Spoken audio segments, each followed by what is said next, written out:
This is Steve Zetro Souza from Exodus, and you are watching Menza's Mega Video Vault Series, Episode 1. And basically what this is this a bunch of videos that Nick took while he was out on tour back in the day. So if everybody knows, like I know myself, touring and everything's crazy, there's very non-predictable, you never know what's going to happen. So while we're here, let's check some out. Just look at us. Time, come on. Come on. The only thing that's gonna help us out right now is some good cocaine, some hash, some beer, and some women. What a rockin' drum kit. Did you take a Quaalude without me? Fucker. On a dirty. Stick your tongue out for me.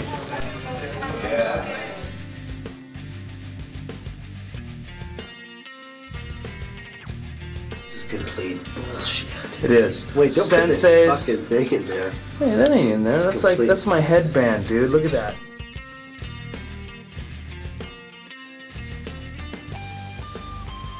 I know.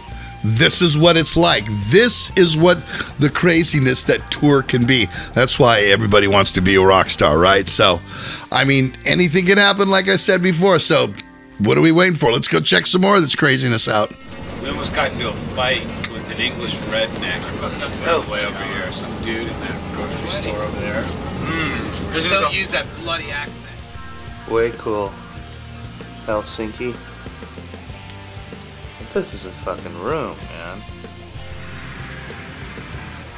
Hey, I'm in Norway, and it's a fucking beautiful day outside.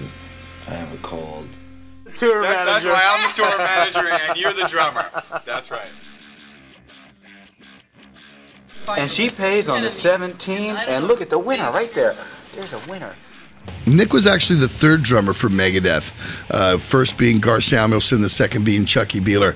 But I think they really found their niche with Nick. If you watch his technique and his style, it fits really what Dave's trying to do up there. I think that he was finally the drummer for Megadeth. It seemed like, and nothing to take away from Gar Samuelson, because I believe Gar was a big part of the beginning of Megadeth, and I think Chucky just filled in when they lost Gar. But I think Nick was really the first real drummer that was a member since Gar on there. So I always looked at him that way anyway.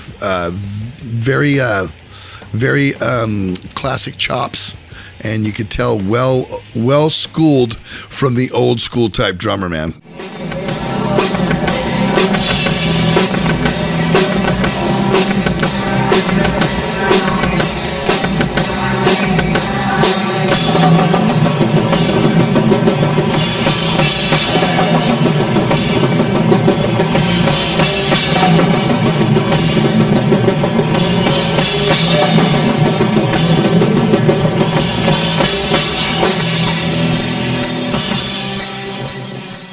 I remember I actually played softball.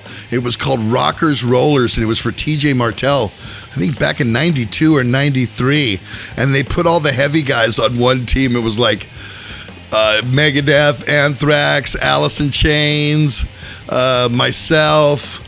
I think even Chuck Billy was on there. It was kind of a heavy one. And so there's a picture floating around there, down there on the internet somewhere, with all of us and our baseball uniforms on. But that was a good memory I had of Nick, something that we got to do outside of playing music together.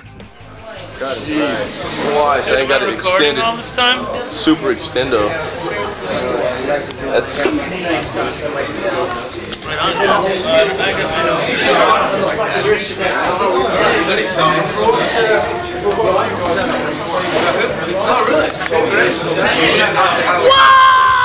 The big fade out.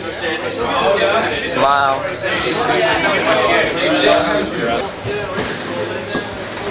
I remember Pantera opening for Exodus and Suicidal on their very first tour ever, when Cowboys from Hell came out. It had just come out from Atco, on Atco Records, and it was, I think, 90 or 91.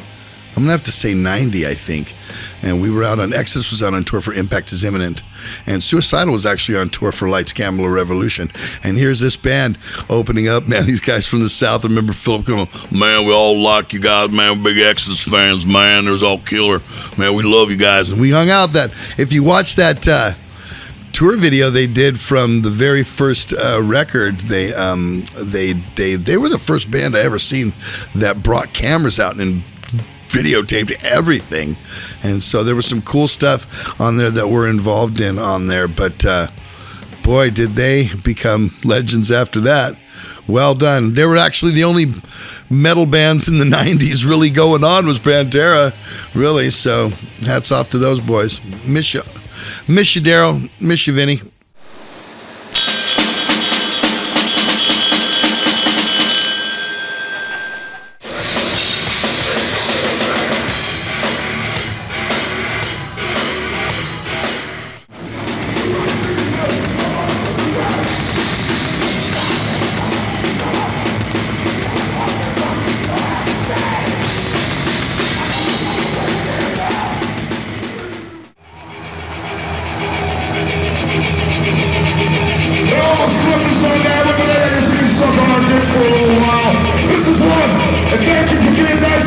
Until the next time we come back through January, we're all the fucking cowboys from hell!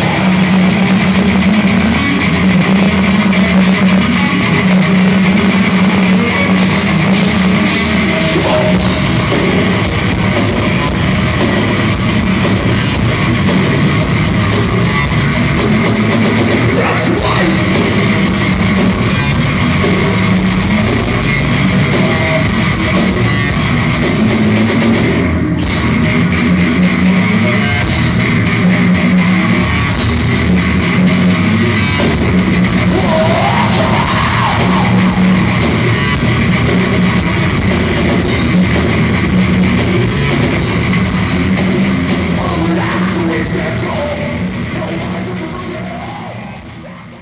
Wow. So that is what we have to look forward to in the next coming episodes that we have coming up. Plus, it's going to also be a part of a full-length documentary on Nick, and his family's actually putting this together. I think it's really, really cool.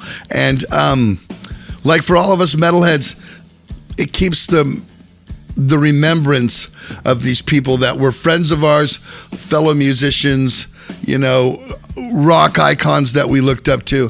And I think Nick Menza definitely made a dent in the music industry to hold some of that for sure, you know, and well deservedly so. There are going to be other guests and other people talking about this series. So remember to just stay tuned for some more episodes of Nick Menza's Mega Vault video series. Fucking big rock show. Huge. Did you get me a present? No. We're cut, guys. You guys catch wings. We'll catch fairies. I